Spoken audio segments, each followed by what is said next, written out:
అధ్యాయం 45. తెల్లవారినప్పుడు ఇజ్రాయేలు ప్రజలు ఎంతో కదిలిపోయి, మనం వెళ్లి జరిగిన పాపాన్ని వెతుకుదాం, అప్పుడు మన నుండి ఆ దోషం తొలగిపోతుంది అని అన్నారు.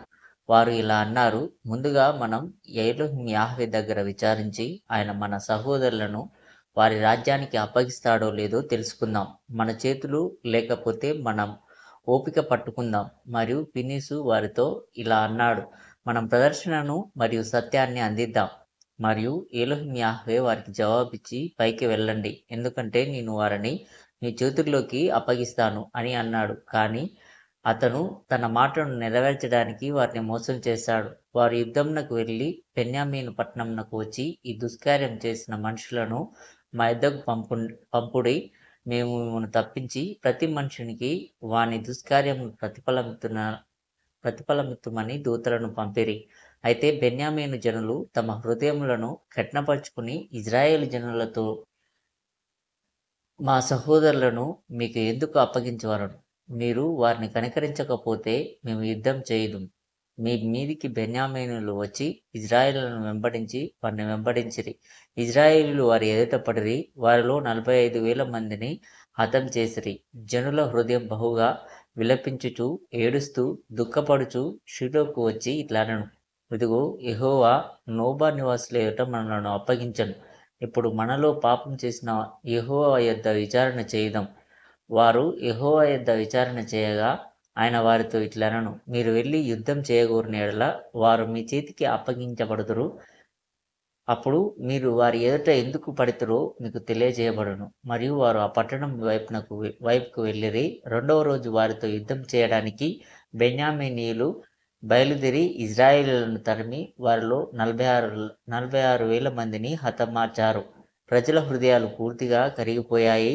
మరియు వారు ఇలా అన్నారు: దేవుడు తన ప్రజలను మోసం చేయాలనుకుంటున్నాడా? లేదా జరిగిన చెడు కారణంగా నిర్దోషులు కూడా వారిలాగే పడిపోవాలని ఆయన ఆదేశించాడా? వారు అలాగు మాట్లాడుచుండగా యెహోవా నిబంధన మందసం ఎదుట సాగిలపడి తమ వస్త్రములను చింపుకొని తమ శరీరములపై బూడిద పోసుకునిరి. వారు మరియు యాజకుడైన ఎలియాజరు కుమారుడైన ఫినెసు ఇద్దరు తలలు పట్టుకున్నారు. అతను ప్రార్థన చేస్తూ ఇలా అన్నాడు: ప్రభూ, నువ్వు మమ్ములని మోసగించిన ఈ మోసం ఏమిటి? బెన్యామీను పిల్లలు చేసినది నీ సన్నిధిలో నీతిమంతుడైనా అయితే మేము దాని గురించి ఆలోచించేలా నువ్వు మాకు ఎందుకు చెప్పలేదు? కానీ అది నీ దృష్టికి నచ్చకపోతే మమ్మల్ని వారి ముందు పడనివ్వడానికి నువ్వు ఎందుకు అనుమతించావు?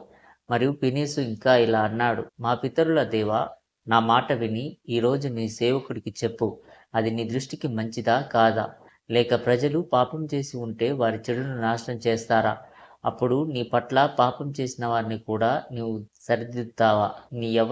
నా యవ్వనంలో జామ్రీ నీ సేవకుడైన మోషే కాలంలో పాపం చేసినప్పుడు నేను నిజంగా లోపలికి ప్రవేశించి నా ఆత్మలో ఆసక్తి కలిగి ఇద్దరిని నా కత్తి మీద ఎత్తినప్పుడు మిగిలిన వారు నన్ను చంపడానికి నా పైకి లేచేవారు. మరియు నీవు నీ దూతను పంపి వారిలో 24,000 మందిని కొట్టి నన్ను వారి చేతుల్లో నుండి విడిపించావు.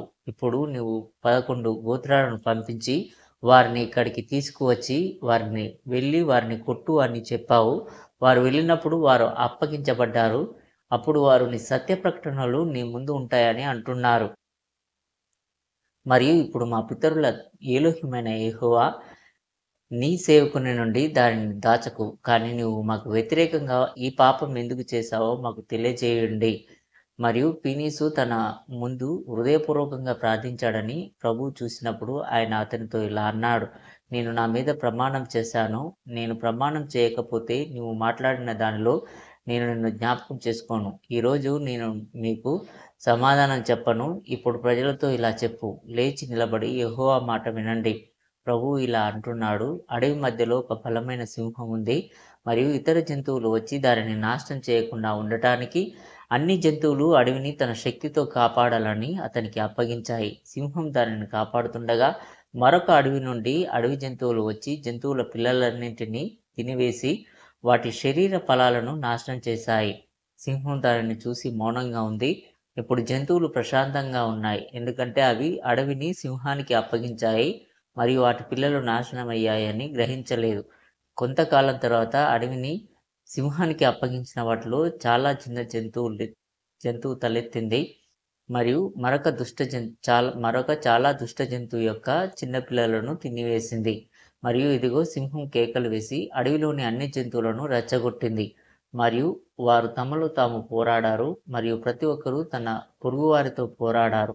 మరియు అనేక జంతువులు నాశనం చేయబడినప్పుడు దానిలాంటి మరొక అడవి నుండి మరొక పిల్ల దానిని చూసి, నువ్వు అంత జంతువులను నాశనం చేయలేదా అని అన్నది.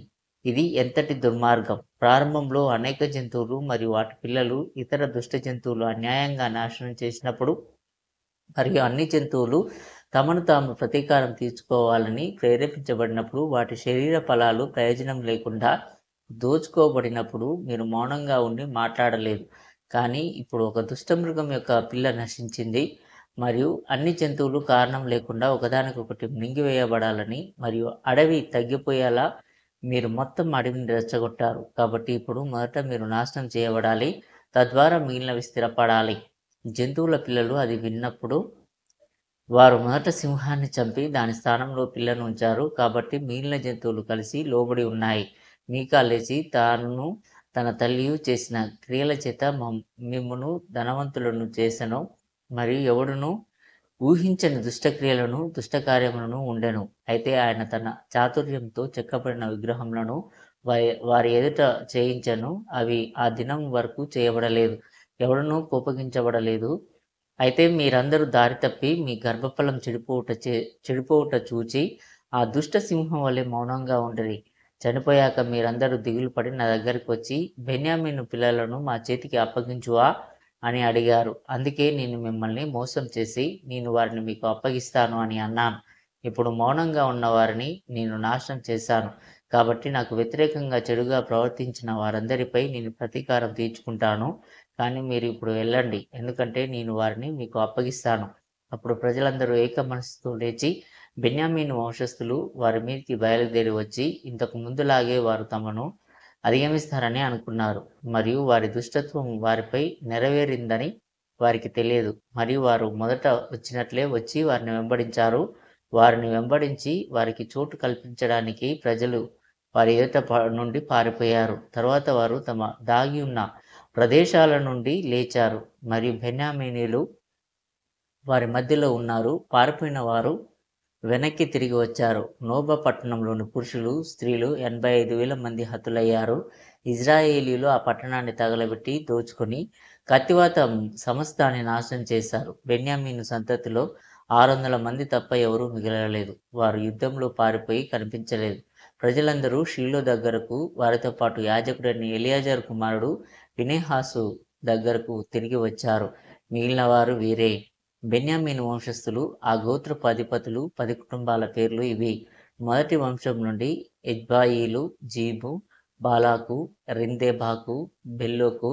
మరియు రెండవ వంశం నుండి నేతాకు, జెనీకు, పినోకు, దేమేకు, గెరేసారాజు. మరియు మూడవ వంశం నుండి యెరిమూతు, వెలోతు, అమీబేలు, గెనోతు, నెఫూతు, పిన్నా. మరియు 4వ పట్టణం నుండి గెమూపు, ఎలియేలు, గెమెతు, సోలెపు, రాపాపు మరియు దోపు.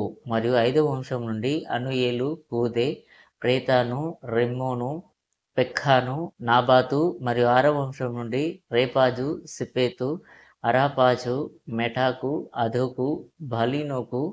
మరియు 7వ వంశం నుండి బెనీను, మెపీజు, ఆరాపు, రూయిమేలు, బెలోను, యాలు, అబాకు. మరియు 8వ, 9వ మరియు 10వ కుటుంబంలోని ఎనోప్లాస, మెలెకు, మెటూరియా, మియాకు మరియు మిగిలిన తెగ అధిపతులు 60 మంది. ఆ సమయమందు ప్రభువు మీకాకును అతని తల్లికిని తాను చెప్పిన మాటలన్నింటినీ తిరిగి చెల్లించెను.